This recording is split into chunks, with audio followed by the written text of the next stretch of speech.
Good morning. It's Lisa with Lisa Heal Yourself.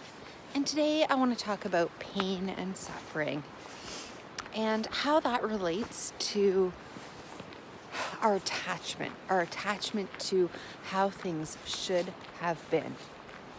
Okay, so every time that you're in pain, whether it's deep emotional pain or physical pain, when you're in suffering, basically, because pain happens, but suffering, when you're in this suffering, this state of, I can't bear it anymore, this is too much, I'd rather be dead, like I can't take this another second, and you're overwhelmed and you're frustrated and you're grief-stricken and heartbroken, and you really are suffering from pain.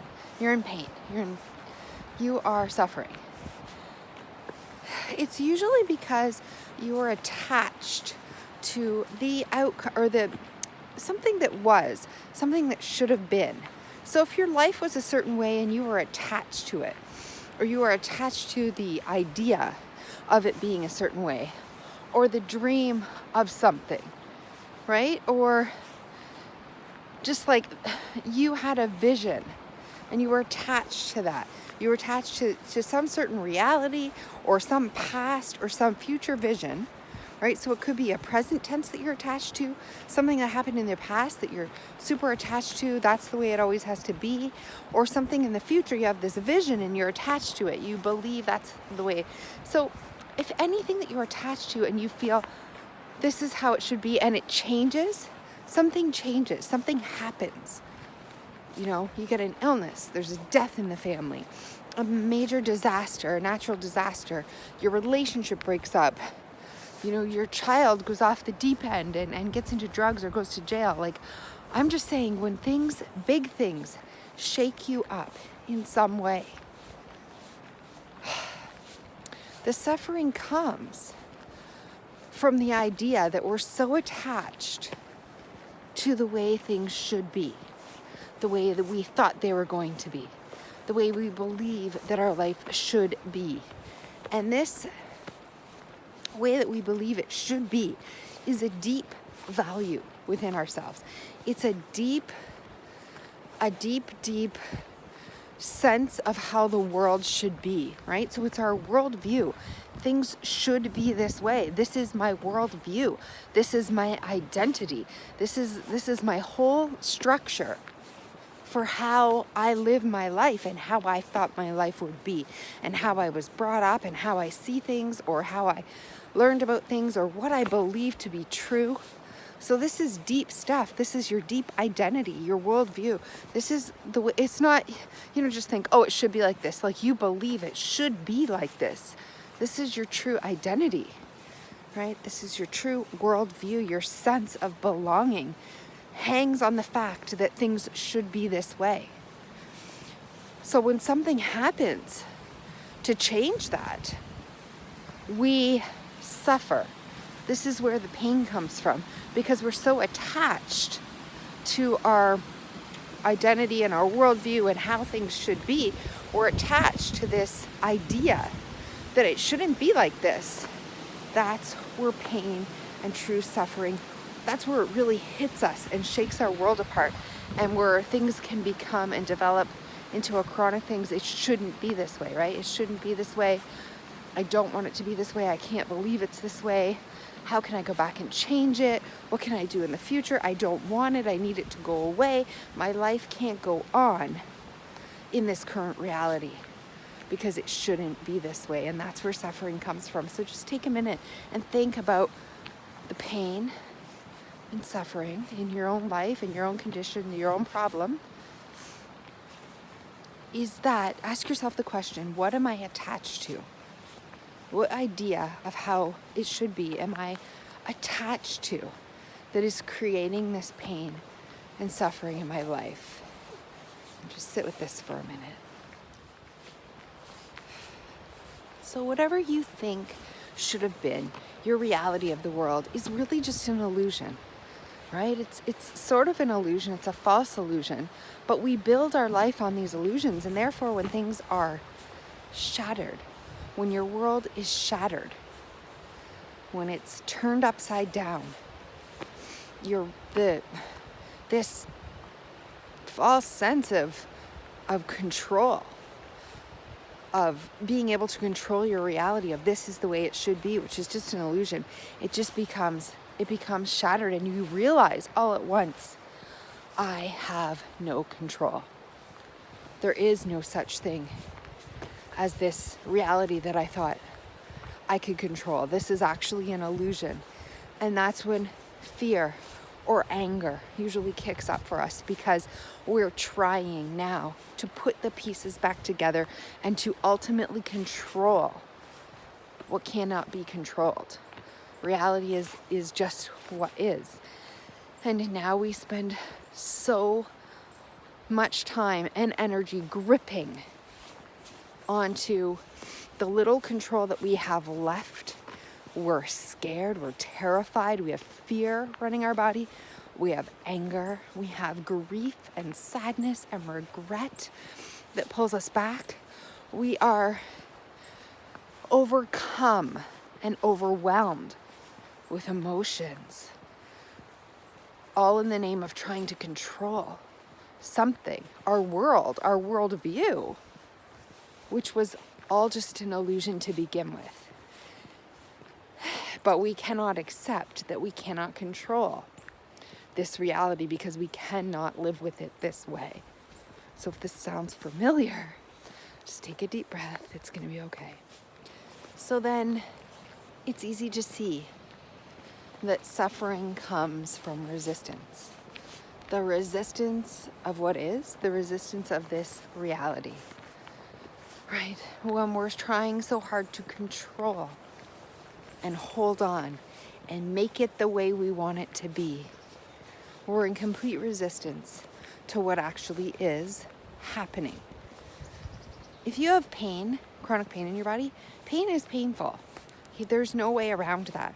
If somebody has died, that is painful. If your marriage is broken up, that is painful. If your relationship is in trouble, that is painful. Okay, these are painful things, but we can make it worse. We can choose to have our mind be our best friend or our worst enemy here. Because when we experience pain, that's normal. That is every day. But when we let it lead us to suffering, that is because we are in resistance of what is, and we are trying so hard to control and piece together this worldview of something that it shouldn't be like this, and this is how it should be. This is how it should have been. And so we're trying to bring people back from the dead.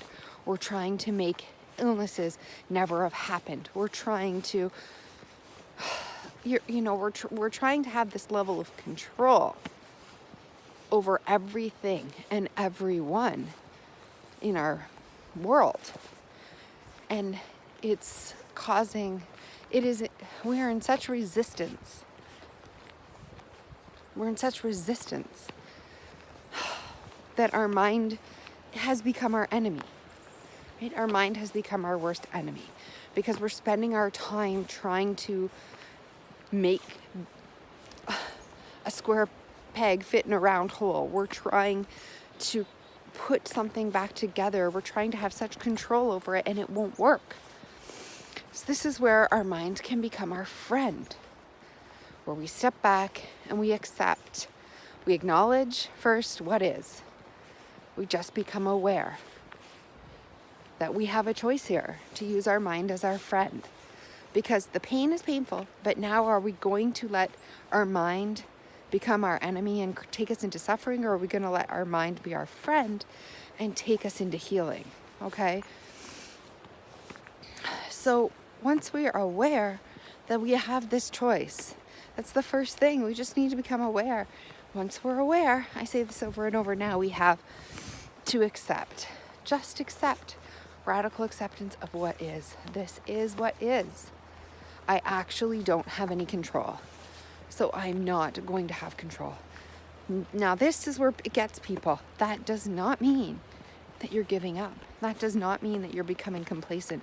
That does not mean that you're not going to try. It just means that you accept. You know, my mom died and I can't bring her back. I have this pain in my body. I don't know what it's from and I don't know how to make it go away. I have this illness. I don't know why it was created or what's going to become in the future.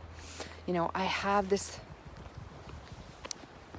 divorce and I don't know how to raise my children now. Right? So, okay, so we just accept what is. We're just accepting what is. And from that acceptance, we lose our resistance. We lose this fight against the world, ourselves, this serious control. And instead, we can make a choice. What can I do right now that moves me towards healing? What can I do right now that moves me more towards peace? What can I do right now that moves me from being anxious into calm? What can I do to soothe myself? How can I show myself love? Right? What can I do right now that elevates my state just a little, that moves me closer to self-acceptance and self-love and the life and the healthy life that I want? Because if you're here, you can go this way just a little bit, or you can go this way just a little bit. And I'm not saying you're going to go from here to here, like, oh, I'm totally fine. But we have there's this little pendulum, and you can let this pain tip you backwards, or you can use your mind to help bring you forward and just hold. And then from there, you can go forward a little bit more and hold, forward a little bit more and hold, right? We're not asking you to make these giant leaps. But once you acknowledge that you have a choice, then you can accept what is. And then you can look at how your emotions, you know, how you can feel them. And then you can decide, what do you want? You can use your rational conscious mind to help control the subconscious mind. You can say, this would make me feel a little bit better right now. A warm cup of tea would make me feel a little bit better right now. A heating pad on my shoulders would make me feel a little bit more soothed. A hug from somebody would make me feel a little more loved. Journaling would let out a little bit of frustration or steam, right? Watching something funny will elevate my mood just a little. So there's all these things. Going for a walk in nature will just help me connect back to the earth and make me feel a little bit better than what I'm currently doing right now. So these are the choices that you have when you're in pain, when you're in suffering, and when you're resisting what is, when you're holding on to the illusion of what should have been. Okay, so what do you do? What do you do? Well, I'm not asking you to make big shifts, but right now, probably when your symptoms flare up or your emotions get out of control, or your condition really gets heightened, you ask yourself, how do I stop this? How do I get out of this? How do I make it go away? What can I do? Those are probably questions that subconsciously run through your mind and keep you in this resistant state. So I'm asking you to change that question slightly. And when everything feels heightened, when your emotions are heightened and your symptoms are heightened and your pain is heightened, right? When your suffering is heightened, I want you to ask yourself, instead of how do I make this stop? How do I make this go away? Because that's a very desperate question. Asked out of fear and asked, from a powerless state of desperation. And I understand that. Like, there's no judgment here. I get it. I've been there so many times. But I'm asking you to make a small shift. And the shift is, what can I do right now that moves me towards health a little bit more? What can I do right now that makes me feel 5% better? What can I do right now that helps me feel more comfortable or helps me feel more loved? What can I do right now in this moment, to move the needle just a little, just 0.5, right? And how can I hold it right there? And then every time you're in that state, just ask yourself the question again, what can I do right now to make it even just a little bit better, to move it even 5% more? There's little things you can do. Whatever your intuition tells you, go sit down, go have a cup of tea, go give someone a hug, you know, make yourself a special healthy treat, go for a walk, breathe, stretch, whatever your intuition tells you can improve your mood by just a little. Smile, tell yourself you love yourself, do some inner work, do some journaling, talk to your inner child. What can you do right now? Just, the thing is, we always feel it's all or nothing. We always feel like, and I know you're thinking to yourself, I don't want to make it just 0.5 better. I don't want to make it 5% better. I want to be all the way better. But that's your desperation kicking back in. In reality, if we can just make things a little bit better and hold there, and then a little bit better, hold there, a little bit better, we're laying new pipes. Okay? We don't want to continue the pattern of suffering, continue the patterns of what we do when we're in chronic pain and suffering. We need to switch it so that we switch our patterns, are these subconscious deep patterns of how we act when we're in this state. We need to start acting differently. We need to change the patterns. And the way we change the patterns is we just move slightly. We don't need to jump from here to there. If you can, that's fantastic. But it's like small bits. Just think of it in increments. How can I incrementally change my response to what's happening right now that soothes me a little bit more, that makes me feel a little bit better? And if we can elevate our state even the slightest, if we can change our pattern even a little, we're moving in the right direction, right? We just hold there. We're moving in the right direction. We want to continue to go this way, to go towards our goals of changing these patterns, breaking these patterns, letting go of the control, right? Letting go of this grip that this has over us. And we need to lay new pipes, make new roads, whatever you want to call it. But we start piece by piece by piece. So when you're in that situation of complete pain, and you're grasping to this desperate need to control and to how it should be and to what it should be like and to why you can't control it and make it go away, just stop, recognize this is a pattern, accept it, and I want you to slowly make a choice. How can I improve this? How can I react differently?